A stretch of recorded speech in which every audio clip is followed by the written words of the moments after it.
y amén. Muy bien, hermanos, vamos a Génesis 43. Vamos a leerlo completo. Dice así: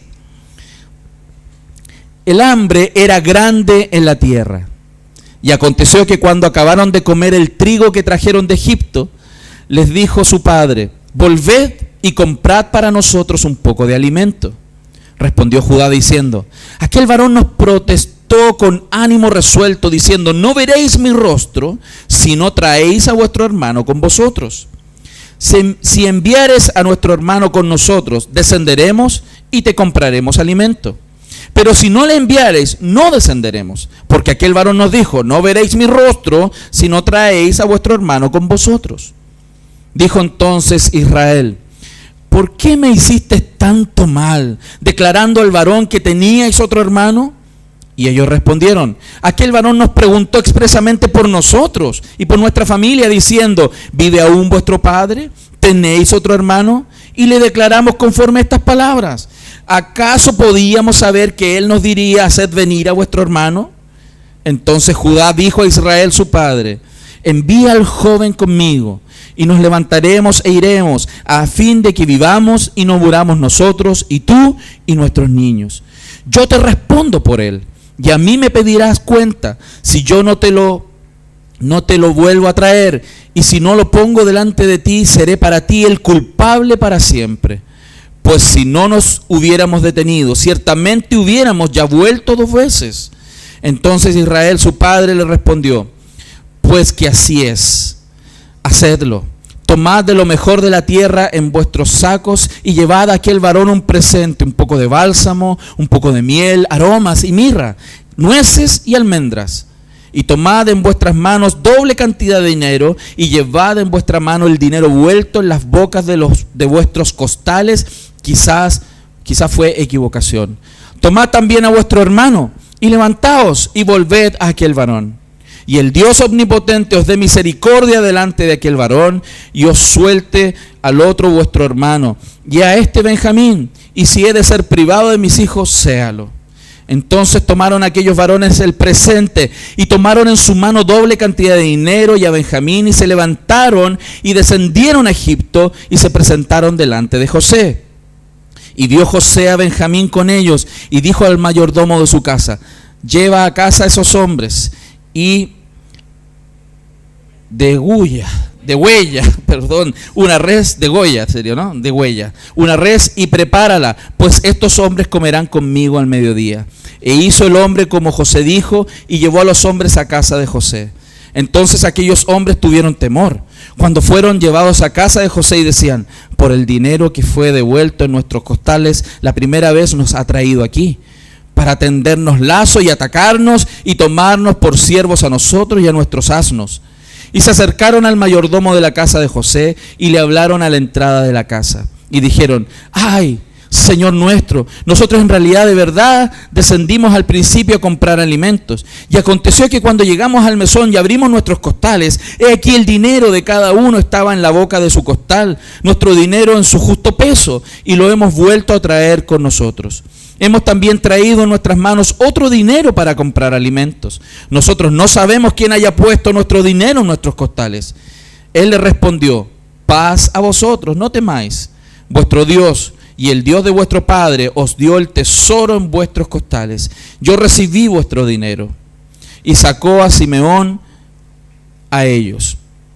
Y llevó aquel varón a los hombres a casa de José, y les dio agua, y levantaron y lavaron sus pies, y dio de comer a sus asnos. Y ellos prepararon el presente, entre tanto que venía José a mediodía, porque habían oído que allí habrían de comer pan.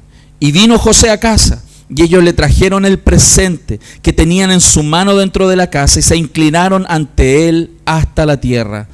Entonces les preguntó José cómo estaban, y dijo: vuestro padre, el anciano que dijiste, ¿lo pasa bien? ¿Vive todavía? Y ellos respondieron: bien va a tu siervo nuestro padre, aún vive. Y se inclinaron e hicieron reverencia. Y alzando José sus ojos, vio a Benjamín su hermano, hijo de su madre, y dijo: este es vuestro hermano menor, de quien me hablasteis. Y dijo: Dios tenga misericordia de ti, hijo mío. Entonces José se apresuró, porque se conmovieron sus entrañas a causa de su hermano, y buscó dónde llorar, y entró en su cámara y lloró allí. Y lavó su rostro y salió y se contuvo y dijo: poned pan. Y pusieron para él aparte y separadamente para ellos y aparte para los egipcios que con él comían, porque los egipcios no pueden comer pan con los hebreos, lo cual es abominación para los egipcios. Y se sentaron delante de él, el mayor conforme a su primogenitura y el menor conforme a su edad. Y estaban aquellos hombres atónitos, mirándose el uno al otro. Y José tomó viandas de delante de sí para ellos, mas la porción de Benjamín era 5 veces mayor que cualquiera de la de ellos. Y bebieron y se alegraron con él. ¡Wow! ¡Qué tremenda historia! ¡Qué tremenda historia es lo que hemos visto en estas semanas, hermanos! Dios nos ha hablado, Dios me ha hablado, nos ha enseñado sobre la importancia de comprender que el Evangelio es poderoso para poder restaurar y redimir a aquellas familias que necesitan ser transformadas. Nuestras familias necesitan ser transformadas. Mi familia necesita ser transformada. Nuestras familias son claramente necesitadas de que Dios obre en el seno de nuestros hogares, en las relaciones de padres con hijos, en las relaciones de esposos, en las relaciones intrafamiliares con primos, tíos. Dios necesita obrar. Nuestras familias requieren que Dios obre, amén. Entonces, ¿qué es lo que hemos visto? Hemos visto una historia que ha mostrado en detalle, cómo el pecado puede destruir las relaciones. Hemos visto con mucha agudeza y fineza cómo el pecado puede profundizar en el corazón y dañar las relaciones a tal punto que puede marcar la historia de una familia por décadas. En este caso, más de 2 décadas de historia, dañados profundamente por el pecado. Y no es extraño ver eso. Como pastor me toca observar y ver cómo el pecado ha destruido familias. Muchas de ellas hoy día están a punto de destruirse por el pecado si ellos no abren su corazón para que el Evangelio entre, para que el Evangelio obre en sus vidas. Hombres duros, mujeres duras en su posición, que no quieren ceder, que no quieren ser enternecidos por el Evangelio, para que éste transforme sus vidas y sus relaciones. Pero también podemos ver cómo a pesar de eso, a pesar de nosotros mismos, hay un Dios misericordioso que está guiando la historia y está redimiendo, hermano, aquellas familias que necesitan tanto de Dios como las nuestras. Los cristianos sabemos, hermanos, lo que es una relación rota. Quienes llegan a Cristo saben que la relación rota más profunda y contundente que existe en la historia es la ruptura que hay entre Dios y los hombres. Y también sabemos que esa falta de paz entre Dios y los hombres solamente tenía una oportunidad de ser salvada: que viniera alguien y pagara un costo para poder restaurar la paz entre Dios y los hombres. Y esta idea, hermanos, de paz, esta idea de relación, de estar en paz con el otro, es algo que en este capítulo en particular se repite mucho. Porque la paz, la shalom que habla en la Escritura, shalom, paz, es algo que barre, y por supuesto en la cultura hebrea es muy singular cómo se refieren a la paz y la necesidad de paz entre Dios y los hombres, y la necesidad de paz entre las personas. ¿Cómo se restaura entonces una relación quebrada y se vence la profunda ruptura que causa el pecado?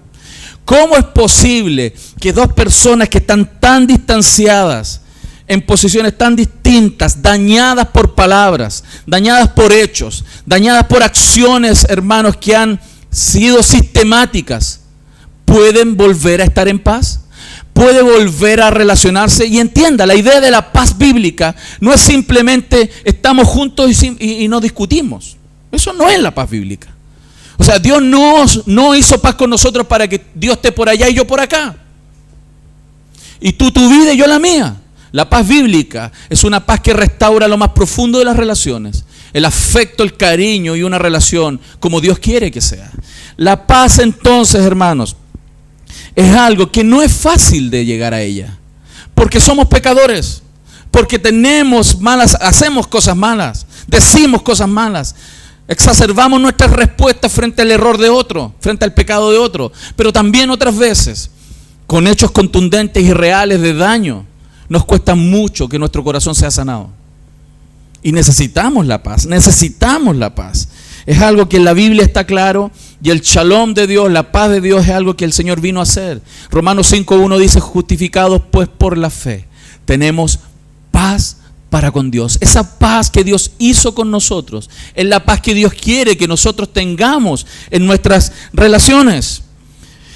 Todos sabemos, y lo hemos experimentado, todos los que estamos aquí, que hay ciertos pecados que son fáciles de perdonar.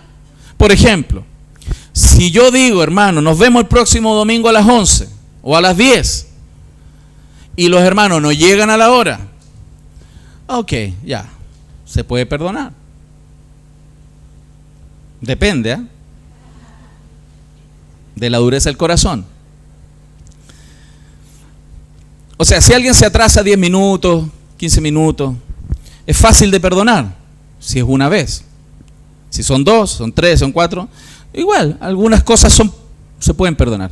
Pero todos sabemos que hay cosas que nos han dañado, cosas que hemos dicho o nos han dicho, cosas que nos han hecho o hemos hecho, que no es tan simple como perdonar un atraso de 10 minutos. Ese tipo de realidades, o quizás los grandes crímenes que nosotros podemos observar en las relaciones humanas, cuando las personas se sienten frustradas y defraudadas porque han sido abusados, o simplemente cuando pensamos en que alguien que ha abusado de un niño pueda recibir perdón. Ese tipo de realidades que a veces se da en las relaciones humanas no son tan simples de tratar, no son tan simples como decir te perdono. Y todos los que estamos aquí entendemos eso. Hay daños en las relaciones de pareja que me ha tocado observar en las relaciones de matrimonio. Palabras que se han dicho, cosas que se han hecho, que están con cicatrices en los corazones. Porque no es simple perdonar. Mas en el Evangelio, hermano, hay esperanza. En el Evangelio hay esperanza. Perdonar a alguien que pecó profundamente contra nosotros no es necesariamente lo mismo que ser reconciliados con él y restaurados a una nueva relación.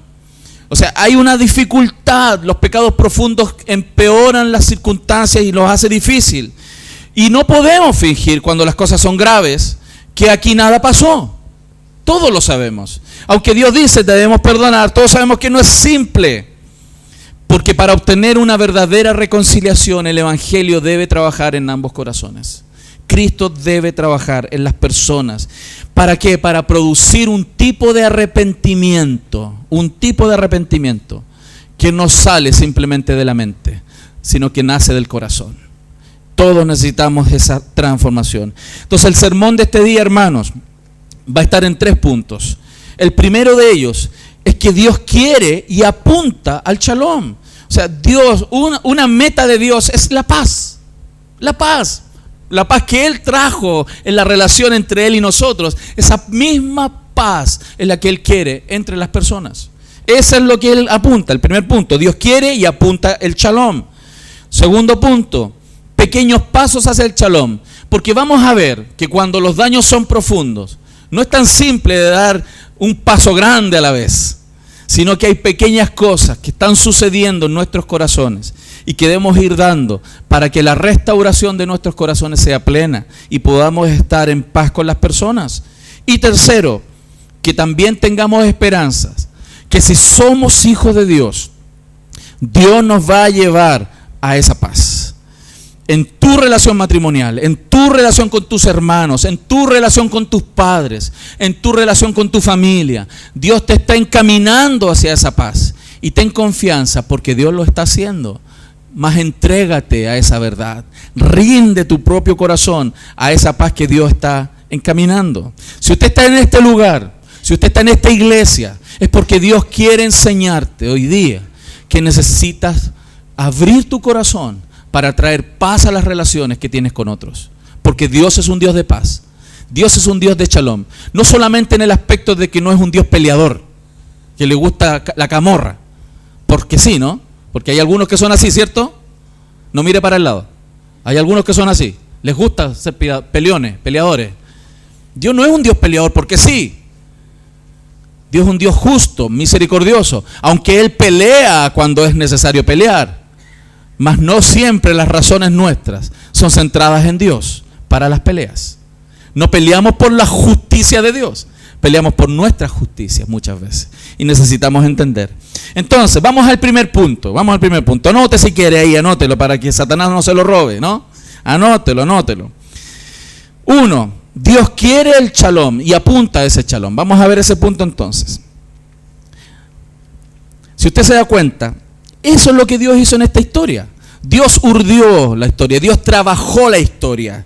Dios no estaba simplemente ayudando a esta familia a pasar un problema de hambruna en la zona.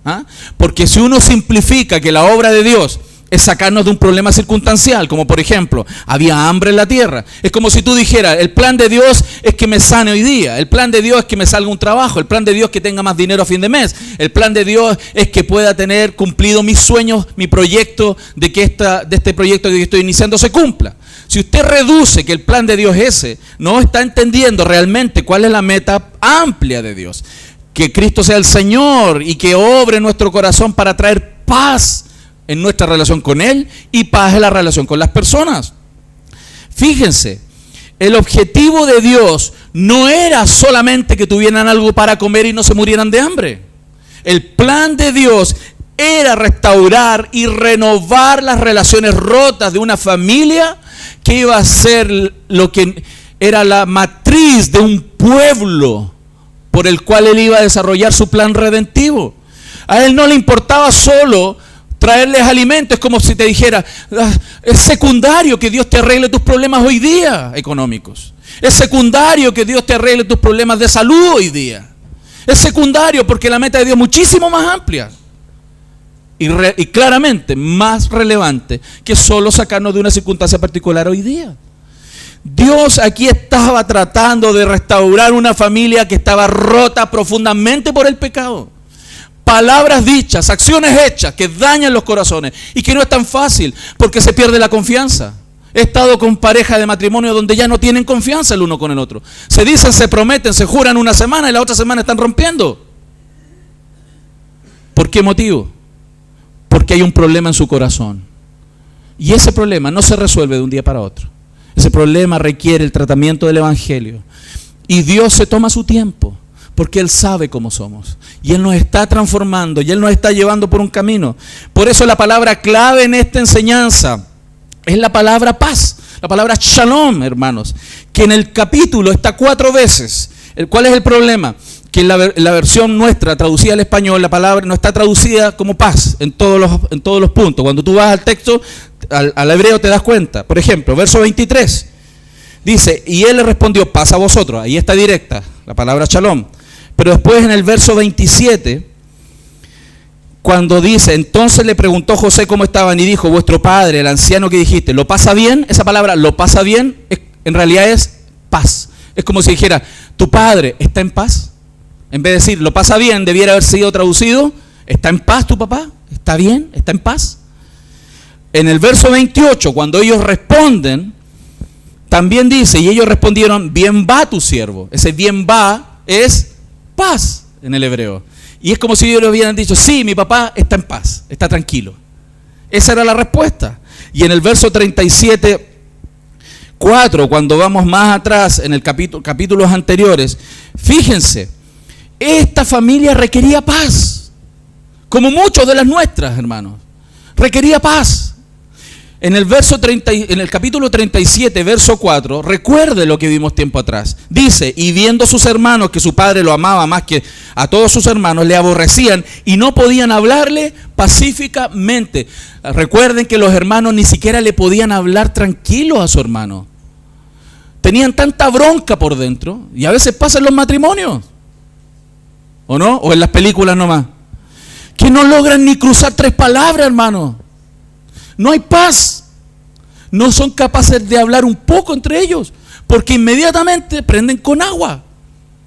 Se incendian. No logran hablar pacíficamente. esa familia requiere un proceso profundo de transformación en su corazón.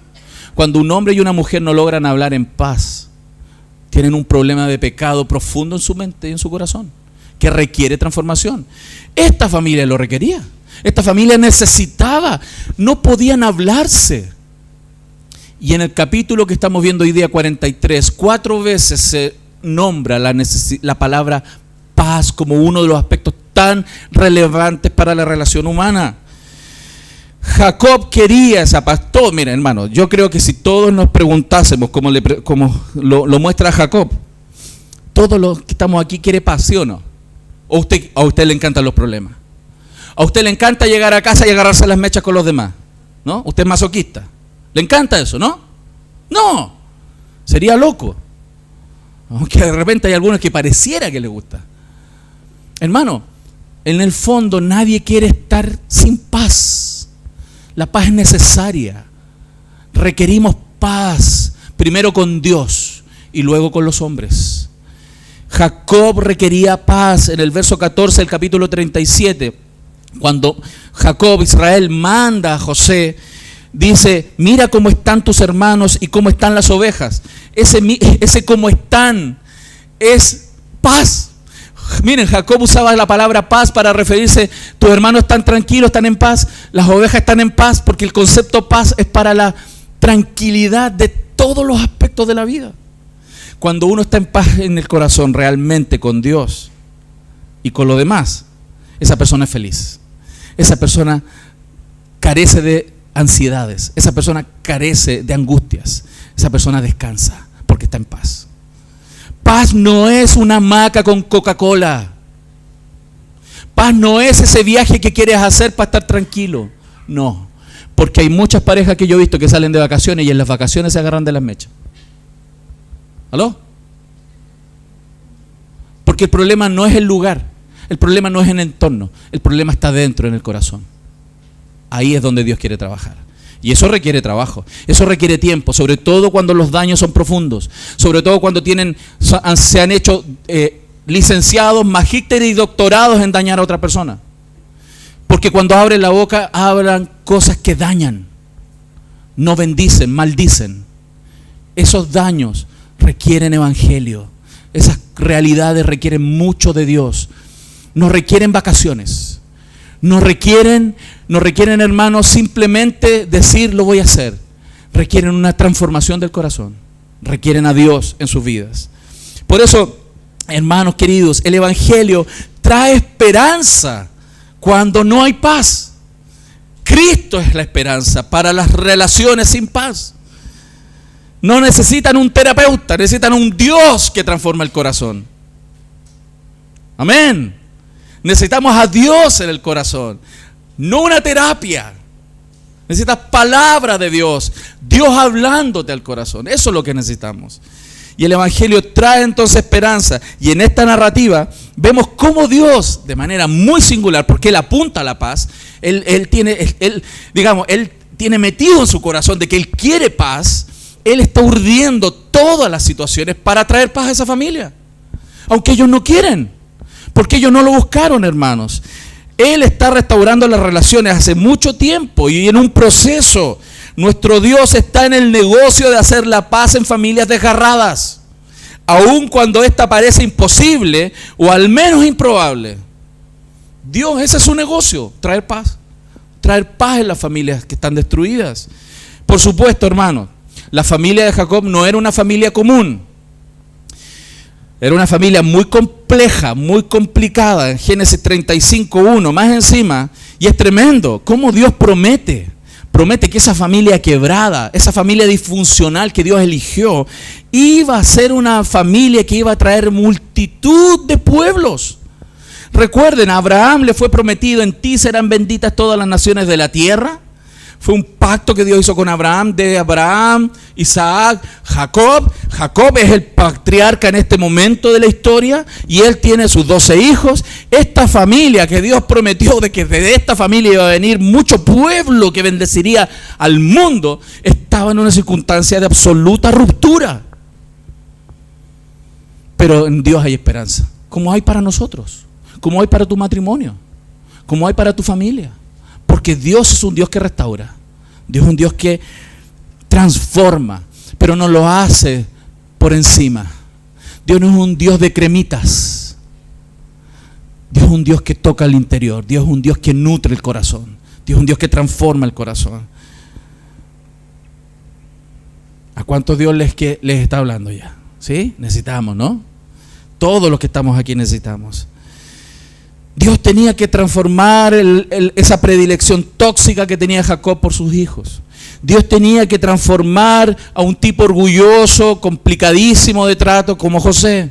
Y Dios tenía que transformar al montón de hermanos que lo único que querían era matar a su hermano. Imagínense el escenario. Tenemos que pesar la gravedad del asunto. No es cualquier situación. Y en este capítulo, donde José es enfrentado cara a cara, como dijimos la semana pasada, ante la realidad, que Dios urdió, porque Dios lo hizo. Dios en este minuto de la historia, en la vida de José, capacita el corazón de José para resistir la tentación de asesinar a sus hermanos. Porque seguramente con toda la bronca que él podía haber acumulado en su corazón, lo único que podría haber hecho con todo el poder que tenía en ese minuto era mantenerlos presos y que pagaran por todo lo que hicieron. Pero él resistió la tentación, como Dios quiere que tú resistas la tentación de tomar la justicia en tus manos y creer que tus caminos son mejores que los caminos que Dios ha trazado. Eso es ser arrogante. Eso es no entender que somos finitos, necesitamos sabiduría y que Dios es más sabio que nosotros. Siempre el Evangelio es el mejor camino. Recuerde que José quería olvidar. José fue de aquellos que frente a las circunstancias difíciles de relaciones humanas prefieren dar vuelta a la hoja. Prefieren decir y pensar que esa persona no existe, que esa persona quedó atrás en mi vida, la olvido. Quiere dar vuelta a la página y mirar adelante. Y muchas veces, a veces uno recibe, y lo dije en un sermón atrás, recibe esos consejos de la gente. Dice, olvídate, da vuelta a la hoja, olvídate a esa persona. Como que no existe, desaparece de tu vida. No es lo que Dios quiere. José quiso eso, porque si él lo hubiese querido tratar y ver a su papá con la autoridad que tenía y los recursos que tenía, podría haber ido a ver a su padre. Pero no quería. No quería encontrarse cara a cara con sus hermanos. Pero cuando Dios quiere que eso pase, va a pasar. Va a pasar, porque Dios persigue la paz. Dios quiere la paz. Dios planeó, hermanos queridos, el capítulo de esta historia. Dios planeó. Y no te sorprenda que Dios planee tu vida y Dios te haga cruzar en el camino de aquellos que te dañaron o tú dañaste. Porque Dios va a traer paz a las relaciones. Porque esa es su pega y esa es su meta. Dios quiere paz. Amén. Y esta es claramente es una palabra de esperanza, hermano. No solamente el desafío que esto significa, sino también esperanza. Porque Dios puede hacerlo, Dios puede hacerlo. Quizás hoy día, el día de hoy, en tu familia no hay paz. Quizás en tu familia hoy día estás complicado. Pero confía, hermano, que Dios trae la paz. Dios está obrando en tu vida y en los que te rodean, para traer cierta restauración progresiva.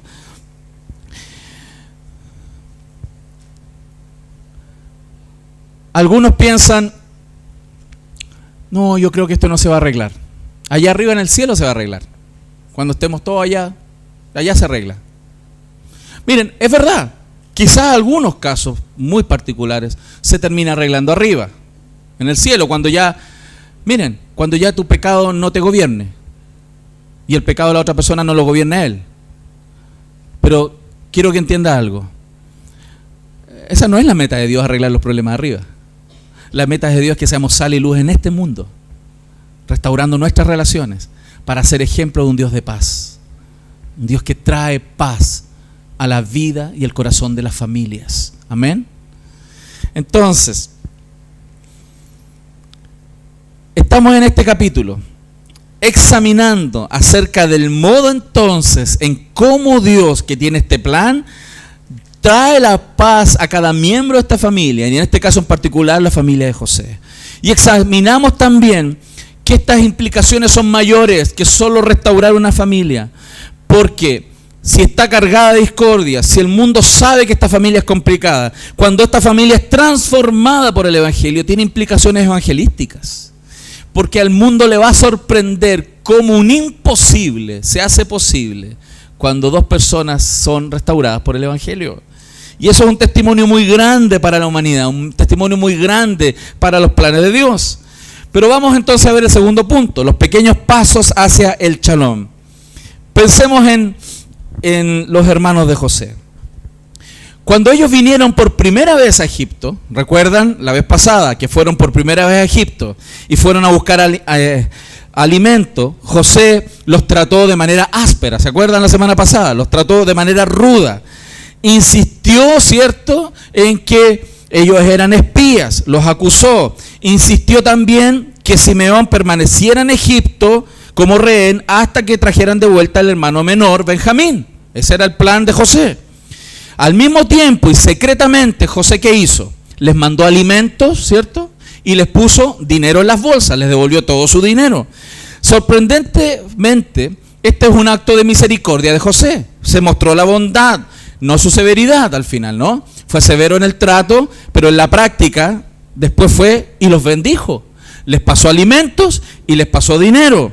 El verso 28 del capítulo 42 dice que los hermanos, cuando vieron esto y se dieron cuenta, se preguntaron: mi dinero se me ha devuelto y helo aquí en mi saco. Entonces se les sobresaltó el corazón y espantados dijeron el uno al otro: ¿qué es esto que ha hecho Dios?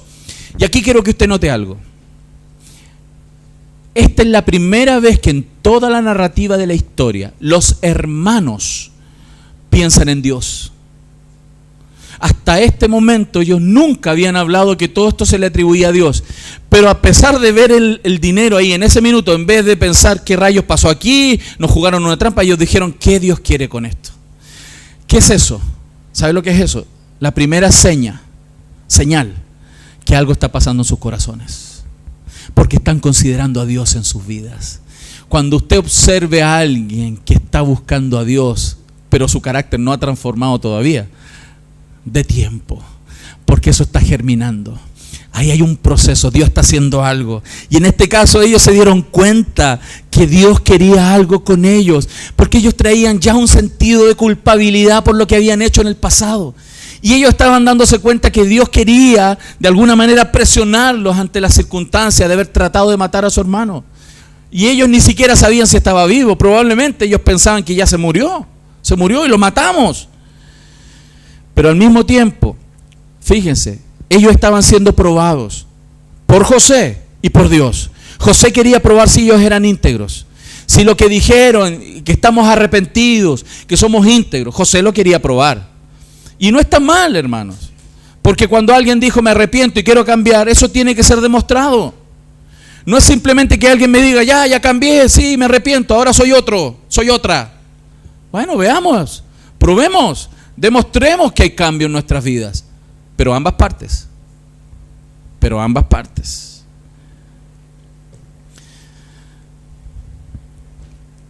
Cuando van a esta situación, y en este capítulo en particular, quiero que se dé cuenta algo adicional.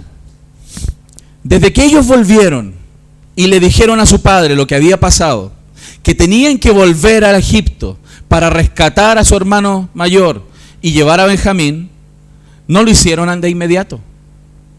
El texto parte en este capítulo diciendo que el hambre arreció en la zona. Y cuando se les acabó el alimento, ahí recién volvieron a pensar en restaurar y tener que partir para allá.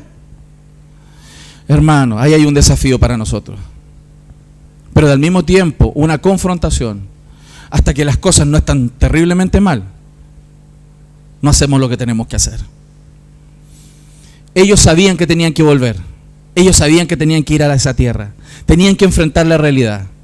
Pero lo dejaban pasar. ¿Hasta cuándo? Hasta que se acabó el alimento. Cuando se acabó el alimento se sintieron presionados de nuevo. Hermano, no seamos así. Tenemos que tratar las relaciones ahora. Tenemos que restaurar las relaciones ahora. Jacob no quería. Jacob, acuérdense, la primera reacción de él lo veía como un imposible. Él no quería. En el verso 38, Él manifestó claramente lo que esto significaba para él. Su predilección, él en el verso 38 del capítulo 42, cuando se le habla, ¿cierto?, de mandar a Benjamín, dice: no descenderá mi hijo con vosotros, pues su hermano ha muerto y él solo ha quedado. Y si le aconteciera algún desastre en el camino por donde vais, haréis descender mis canas con dolor a Seol. ¿Qué es lo que él dijo? Si Benjamín se muere, yo me muero. Esa era su manera de pensar, hermano. Eso era. Muchas veces eso sucede en las relaciones.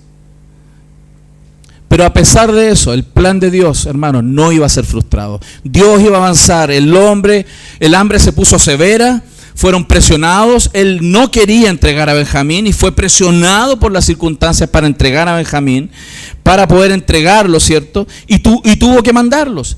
En ese momento, Jacob sugirió que los hijos volvieran. Y en ese momento estaba más dispuesto a entregar a Benjamín frente a la presión. Probablemente Dios venía trabajando en su corazón para ceder, pero también Judá le dejó claro que no era una opción negociable volver sin Benjamín. O volvían con Benjamín o no volvían. Esa era la realidad. Y él estaba dispuesto, y esto es tremendo, porque Judá en este minuto, él estaba dispuesto a empeñar su propia vida y su honor si esto fallaba. Es muy distinto al Judá de antes. Dios ya estaba trabajando también en su corazón. Si fallaba, dice, él sería el culpable. Esta vez, gracias al Señor, Jacob aceptó que ellos fueran. Partieron a Egipto, fueron a este lugar. Dios ya estaba operando en Judá, transformándolo, incluso antes de que él hiciera el viaje de retorno. Todavía no era un cambio completo, hermano. Sin duda, Judá tenía todavía que ser transformado, pero ya estaba cambiando. Y aquí quiero decir algo, una frase que anoté. Dios transforma a las personas gradualmente la mayoría de las veces, pero generalmente la gente exige cambios rápidos en otros que ni ellos mismos tienen rápidamente en sus vidas. Hasta este punto de la confesión de Judá, sus hermanos no habían confesado al papá lo que habían hecho. Hasta ese minuto ellos no habían dicho: sí, esto nos está pasando porque nosotros matamos a nuestro hermano. Ellos no confesaron: sí, nosotros te mentimos, papá. Ellos no estaban diciendo eso. Pero ya había un trabajo de Dios. ¿Y saben qué? Los cambios en las personas son graduales. Grábelo en su corazón, son graduales. Son pequeños y graduales. A veces exigimos niveles nada realistas, hermano, de transformación de las personas. Somos irrealistas, rechazando hacer concesiones hasta que la otra persona haya cambiado completamente. Y es impresionante, la gente pone varas a otros que ni ellos cumplen. Eso es lo que pasa muchas veces. Y a veces, hermanos, hay pequeños frutos que se están dando en el corazón de las personas. Están germinando pequeños cambios y lo que hacemos es ponerle el pie encima. ¿Por qué? Porque somos intolerantes, porque no creemos en el Evangelio, porque no nos damos cuenta que hay un Dios trabajando en el corazón de las personas y aplastamos los cambios. Dios no quiere hacer eso. Dios no quiere que hagamos eso. Miren, todos los que somos papás y hemos tenido los niños chiquititos, celebramos cuando el niño empieza a dar sus primeros pasitos, ¿cierto? El niño empieza a dar sus primeros pasitos y todo, ¡ay! Grábalo, ¿sí o no? Y todos celebramos, el cabro dio así 2 tiritones, avanzó 1 centímetro, un pie, y lo celebramos, ¿cierto? Y todos entendemos que a ese niño le falta todavía mucho rato para caminar bien, ¿cierto? Pero celebramos el pequeño avance de su pie. ¿Por qué les doy ese ejemplo? Porque tenemos que celebrar cuando alguien da un pequeño paso de transformación en su corazón y no aplastarlo. ¿Aló? Si usted puede celebrar un pequeño paso de un niñito, entienda que puede tener una persona al lado que es un bebé espiritual y necesita espacio para caminar. ¿Amén? ¿Lo entendió bien? Gloria a Dios. Pequeños brotes de cambio son aplastados por personas con intolerancia y exigencia de grandes frutos. Cuando eso pasa en una persona que aplasta a otro, ¿cierto? Por pequeño fruto, en realidad ella es la que necesita cambiar. ¿Está claro? En realidad el problema no lo tiene el que está dando fruto, el problema lo tiene el otro. Ese sí que necesita cambiar. Ese necesita ser transformado. Ese necesita más de Cristo que el otro. Muchísimo más de Cristo que el otro. ¿Aló?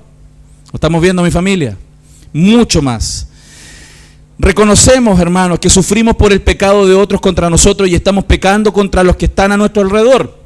Todos lo sabemos, todo, la realidad es así. Y tenemos, hermanos, el poder, tenemos la opción de ser transformados por el Evangelio.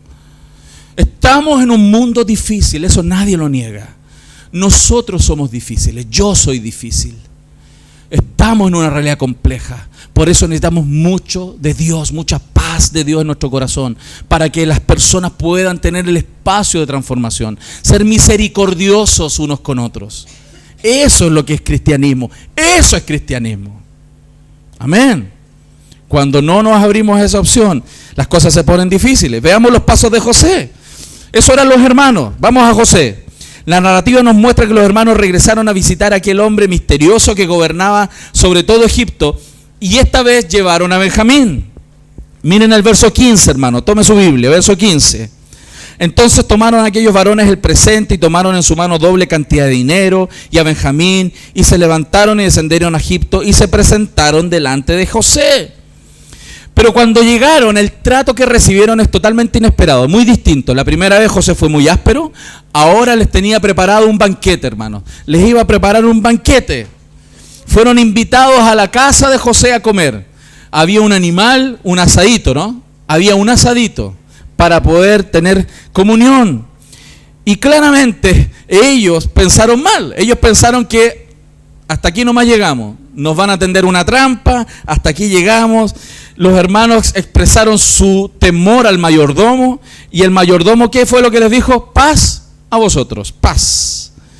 Paz a vosotros, no temáis, vuestro Dios y el Dios de vuestro Padre os dio el tesoro en vuestros costales. Más raro aún, ¿qué hace un egipcio diciéndoles no te preocupes, tengan tranquilos, tu Dios arregló todo esto? El mismo José que antes casi nos mató, nos iba a meter preso, ahora nos invita a comer a su casa, y más encima el mayordomo viene y nos dice no te preocupes, Dios está con ustedes, tiene paz con ustedes. Es raro, eso es extraño. ¿Y qué sucedió? Que ellos no se daban cuenta que todo es plan de Dios. Hay cosas que están pasando a nuestro alrededor, circunstancias que Dios promueve, que permite, donde vamos a encontrarnos con las personas, y que lo que Dios quiere es que se dé la restauración, que se venga la paz, que se desarrolle la paz. Y es bien tremendo, porque algo más extraño sucedió aún. Cuando se sientan a la mesa a comer, los sentaron del mayor al menor, ordenaditos. Y cuando ellos se sentaron ahí, más encima coincidía, todos ordenaditos, ellos se miraban entre uno al otro, estaban realmente atónitos, dice la Biblia. Más extraño, ¿cómo sabían quién es el mayor y quién es el menor? Estaban todos en línea. Todo eso estaba pasando. Y José tomó el alimento e hizo algo que quería probar en el corazón de ellos. ¿Saben lo que hizo? Le dio 5 porciones a Benjamín. ¿Saben por qué le dio 5 porciones a Benjamín? Porque él quería probar a sus hermanos si otra vez iban a tener la bronca con el privilegiado, con el menor. Y vuelve a darles alimento, 5 veces más alimento a Benjamín, para ver si la envidia y la enemistad seguía en el corazón de ellos. Los probó. Gracias a Dios el corazón de ellos ya había sido transformado. No tuvieron envidia de que a él le tocaran 5 platos y a ellos 1. Porque Dios cambia los corazones y podemos irlos probando en el tiempo. Hay personas que estamos aquí que hemos cometido errores en el pasado. Hemos sido sediciosos, hemos sido mentirosos, hemos sido aquí y allá, distintas cosas, distintos pecados manifestados. Pero no significa que siempre vamos a ser así. Porque Dios nos da cambio, Dios cambia a la gente. Y tenemos que ayudarlos, generar el espacio para que todos crezcamos. Para que esa etiqueta con que quedamos en el pasado pueda ser quitada. y poner la etiqueta que dice: soy una persona transformada por el Evangelio. Todos los que estamos aquí podemos colgarnos esa tarjeta. Estamos siendo transformados por Cristo. Estamos siendo renovados por Cristo. Y perder esas etiquetas que nos marcaron en el pasado, hermanos. Para José no fue fácil. José se apresuró, dice el verso 30, porque se conmovieron sus entrañas a causa de su hermano. Cuando él vio a Benjamín, a su hermano menor, de la misma madre, ¿no? Buscó dónde llorar y se centró en su cámara y lloró allí, hermanos. Y esto también es necesario comprender a la hora de una restauración completa. No solo el ofendido tiene un costo. No solo el ofendido, también lo tiene el ofensor. El ofensor tiene un costo de tener que enfrentar y pedir perdón, pero el ofendido también tiene un costo, hermanos, de recibir y otorgar las disculpas y de otorgar el perdón. Eso es un costo, no es fácil. No solo la parte culpable entonces debe pagar el precio para la reconciliación. La persona ofendida o dañada por el pecado también debe estar dispuesta a pagar el precio. Una de las cosas que generalmente se va a dar en los ofendidos es que van a derramar lágrimas, porque no es fácil perdonar cuando hemos sido dañados. Cuesta. Y probablemente quienes han tenido que perdonar grandes cosas en sus vidas saben de lo que les estoy diciendo. Él estaba frente a una realidad tremenda que enfrentar a aquellos hermanos que lo querían matar. Y por eso cuando vio a su hermano menor, cuando vio la realidad, cuando se dio cuenta que sus hermanos sí habían cambiado, cuando se empezó a dar cuenta que ellos de verdad estaban siendo transformados, en su corazón había una lucha muy grande. Y él lloraba. A tal punto, dice ahí el texto, que sus entrañas se conmovieron y se tuvo que ir a una sala aparte a llorar. Como algunos de nosotros vamos a tener que llorar, hermanos, para perdonar a aquellos que nos han ofendido. ¿Qué es lo que es más fácil? Olvidarse las cosas, ¿cierto? ¿Eso es lo más fácil? Olvidarse, dejar atrás, dar vuelta a la página. Eso es lo más fácil. Esa es la tentación que el pecado produce. No es fácil enfrentar el perdón, mas Dios quiere que lo enfrentemos. Dios nos dé la gracia, hermanos. Dios nos dé la gracia, que nos permita dar de gracia aquel perdón que las relaciones requieren. Y por último, hermanos, quiero hablarles de Jacob. ¿Cuáles son los pasos que vinieron dándose en Jacob a través de estos años? Él estaba sentado en su casa mientras esto pasaba, esperando las noticias de lo que estaba sucediendo. De alguna manera, hermanos, su favoritismo tóxico seguía todavía en su corazón. Recuerden cuánto a él le costó entregar a Benjamín. Le costó mucho entregarlo. A pesar de eso, él seguía siendo un viejo orgulloso. Acuérdense, hermano, en sus primeros intentos de joven, robar la primogenitura de su hermano. Después peleó con Dios, con un ángel. Después, hermanos, tenía predilección por uno de sus hijos. Ahora seguía privilegiando a Benjamín. Ese era Jacob. Un tipo complicado, hermanos. Sin embargo, la gracia estaba tocando. Y la ironía para Jacob, ¿saben cuál era? ¿Cuál fue la ironía? Aquí aprendamos algo.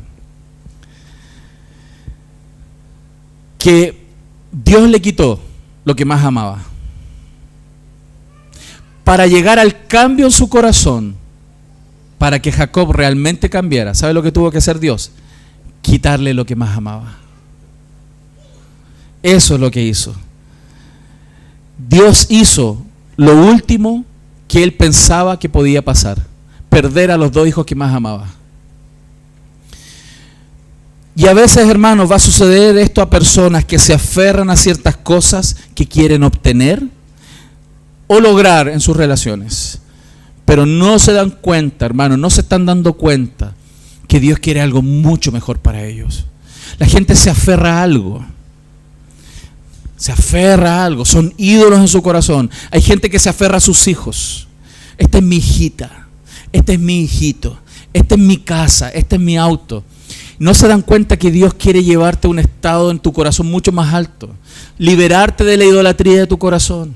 Y por eso Dios a veces va a quitar las cosas, como Dios le quitó a los dos hijos de su corazón, para después devolvérselos.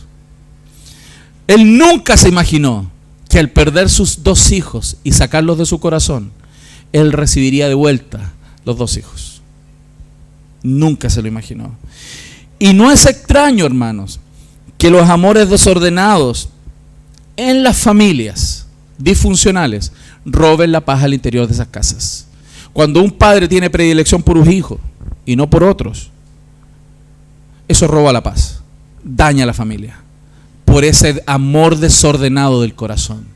Dios quiere, hermanos, que comprendamos que esa idolatría que fue evidente en el caso de Jacob desaparezca. Él no simplemente estaba en luto, sino que también lamentó tanto esto. Y fíjense, era tan orgulloso que no quería ser consolado, hermano. No quería ser consolado. Él se las quería mamar solo. No, yo apechugo. Se quería morir nomás. Y no se da cuenta que Dios no quiere matarte. Dios no quiere destruirte. Dios quiere restaurarte. Dios quiere sanarte. Dios quiere sanar tu familia. Dios quiere arreglar tu matrimonio. No quiere arruinarte la vida. Dios quiere sanarte. Dios quiere arreglar tu vida. Pero nos aferramos tanto a las cosas que amamos. No, es que yo quiero esta casa. Yo quiero un documento que me dé seguridad. Yo quiero un matrimonio que me dé seguridad. Yo quiero un hombre que me dé seguridad. Yo quiero una mujer que me dé seguridad. No. Eso es idolatría. Lo que Dios quiere es que ames a Dios con todo tu corazón, con toda tu alma y con todas tus fuerzas. Amén. Lo estamos viendo, mi familia. Entonces, ¿cuántos papás han dicho por ahí? Gracias a Dios en esta iglesia no pasa. Si se muere mi hijo, yo me muero.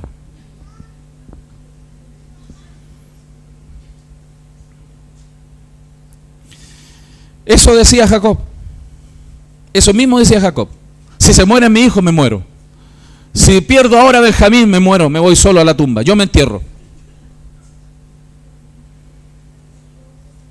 Aquellos que dicen eso, ¿saben lo que tienen en su corazón? Una tremenda idolatría que Dios quiere erradicar. No vaya a ser que pierda a los amados. No estoy diciendo que necesariamente tienen que morir. Para que puedas comprender que Dios quiere que le entregues tu corazón. Porque eso está impidiendo que tu matrimonio, tu familia se ordene. Muchas veces. Muchos matrimonios se arruinan por el amor desmedido por los hijos.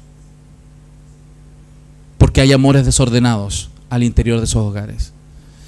Algunos tienen que perder todo para que su corazón quede en condiciones para ser transformado. No seamos tan duros, sino rindamos todo el corazón a los planes de Dios, de traer shalom a nuestras relaciones, traer paz. Y aquí quiero hacer algunas preguntas a todos. ¿Cuáles son los ídolos que tú y yo agarramos con fuerza hasta el punto de no poder imaginar la vida sin eso, sin ellos? ¿Te encuentras diciendo a Dios, dame eso, o no valdrá la pena seguir viviendo? ¿Estás poniendo condiciones para seguir viviendo, el tener ciertas cosas, el que firmar un documento? ¿Estás poniendo condiciones? Si no, la vida no tiene sentido, si no, el matrimonio no tiene sentido. ¿Es una relación específica? ¿Es la bendición de tener una familia? ¿Es tu necesidad de un cierto tipo de trabajo? ¿Es un deseo de sanidad particular? ¿Es un anhelo de relación mejor? ¿Es el anhelo de un trabajo distinto? Tengamos en cuenta algo. Todas estas cosas son buenas. Nada de eso es malo en sí mismo. El problema no es las cosas en sí mismo. El problema no es el documento. El problema no es la casa. El problema no es el auto. El problema no es la persona. El problema no son las cosas, no son las personas. El problema es el amor desmedido que tenemos por ellas. Y eso es lo que Dios quiere erradicar, para restaurar y traer paz. Y date cuenta, hermanos, si somos honestos delante del Señor, cuánto problema ha producido ese amor desmedido por ciertas cosas ha impedido que tu matrimonio y tu familia esté tranquila y esté en paz. Dios nunca querrá compartir tu corazón con un ídolo, hermano, hermana. Él desea tu corazón entero. Y por eso, y vamos al último punto, confiemos, hermanos, en que Dios va a traer paz a nuestra familia. Dios va a traer paz. Todos aquí, los que estamos aquí, tenemos limitaciones para lograr la paz. Todos tenemos limitaciones. Algunos son de mecha larga y otros de mecha muy corta, ¿cierto? Todos tenemos distintas limitaciones. A algunos les es más fácil perdonar, a otros son tan orgullosos, les cuesta mucho más, nos cuesta más perdonar. Algunos dicen, yo no sé si esto es posible. Ahora, En lo informal, cuando yo le pregunto a la gente, hermano, ¿tú crees que para Dios todo es posible? ¿Qué dice la gente? ¡Amén! Y cantan, ¿no? Y cantan, corito, cantan. No, para Dios todo es posible. Pero, ¿y qué pasa cuando están con problemas con tu esposo o tu esposa? ¿Para Dios es posible o no es posible en ese minuto? ¿Y qué pasa cuando eres enfrentado con reconciliarte con personas difíciles? ¿Dios lo puede hacer o no lo puede hacer? ¿Es posible o no es posible? Ahí es donde nuestra fe se muestra. Porque es fácil decirlo en el culto o cuando el pastor te lo pregunta. Otra cosa es con guitarra. Usted sabe ese dicho, ¿no? Otra cosa es vivirlo en la realidad. ¿Por qué Jacob se aferraba a José y a Benjamín con tanta fuerza? Claramente los amaba. Hay una razón emocional, porque eran hijos de Raquel, esa mujer amada que él tenía. Pero no podemos ser tan reduccionistas en la historia, porque claramente él era un patriarca y él entendía que esto era parte de un plan de Dios, una promesa grande de hacer de esta familia un gran pueblo. Él entendía claramente que había un plan y que tenía que seguir por la herencia de sus hijos. Y que como se prometió en Génesis 3:15, que de la simiente de la mujer vendría aquel que le pisaría la cabeza a Satanás, él sabía que de su familia eso sería posible. Y él creía que José o Benjamín eran esos herederos. Pero Dios hace las cosas como él quiere. ¿Saben quién era el que estaba elegido para el plan? Judá. El más malindroso, el más malito, el maluco. Ese Dios lo escogió para hacer el plan. Judá, hermano, Judá fue el plan. Porque Dios elige a quien quiere, hermano. Y a veces elige a los más malos, como yo. Hermano, qué tremendo. Jacob no puede darse cuenta en ese minuto que hay un Dios que tiene planes mucho más grandes. ¿Sabe cuál es el problema? Nos falta imaginación.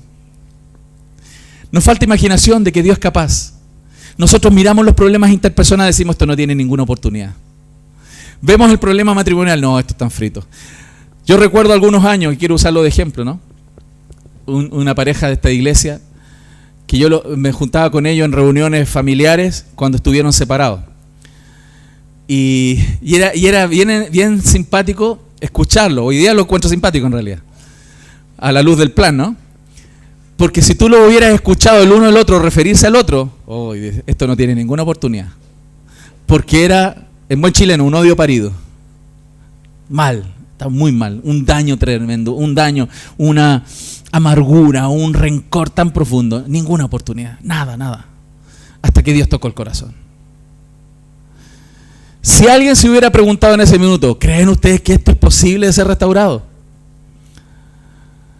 En lo informal la gente dice, no, para Dios todo es posible. Pero después conversando, no hay ninguna posibilidad. Mira lo que dijo. Mira cómo se tratan. Mira, no se quieren ver, se odian, bla.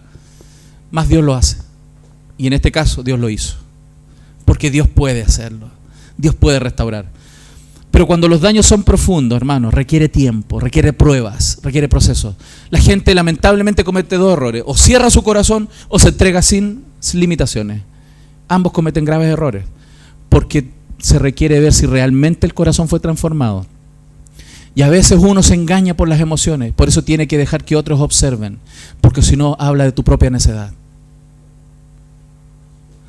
Dios quiere hacerlo, porque Dios es poderoso para hacer todas las cosas mucho más abundantemente de lo que pedimos o entendemos según el poder que actúa en nosotros. Dios puede hacerlo mucho más. Dios puede hacerlo más allá de lo que tú te imaginas, hermano. Puedes restaurar una relación más allá de lo que tú te imaginas. Yo he visto matrimonios en esta iglesia que fueron dañadas por infidelidades. Y cuando tú los ves hoy día están mejor que antes. Porque Dios puede hacer mucho más allá de lo que pedimos, entendemos. Pero ambos requieren el evangelio tratando sus corazones. ¿Amén? ¿Cuántos lo creen? ¿Qué estás agarrando hoy día con mucha fuerza? ¿A qué te estás aferrando? ¿Qué tienes miedo de perder? ¿Qué es lo que tienes miedo de perder, hermano? ¿O qué tienes miedo de jamás lograr o conseguir? ¿Qué tienes miedo?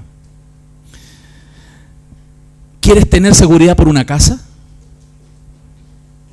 ¿Quieres un contrato nuevo? ¿Qué quiere? ¿Qué ama tu corazón? ¿Qué no te deja estar tranquilo? ¿Qué es lo que te lleva a decir, hoy no puedo estar tranquila o tranquilo si esto no está? Cuidado, porque si eso que no está no es Dios, necesitas orar y necesitas pedirle perdón al Señor. Amado y amada hermana, y con esto concluyo. Si tienes certeza de que algo es voluntad de Dios para tu vida, ya puedes ir soltando tus dedos y tu mano. Un poquito, suéltalo. Y confía de que Dios lo tiene tomado y que nada lo va a impedir, porque Dios lo agarró. Porque si tú crees que eso es voluntad del Señor, suelta y deja que Dios obre. Porque Dios es capaz de construir la historia y llevar los corazones a buen término. Amén.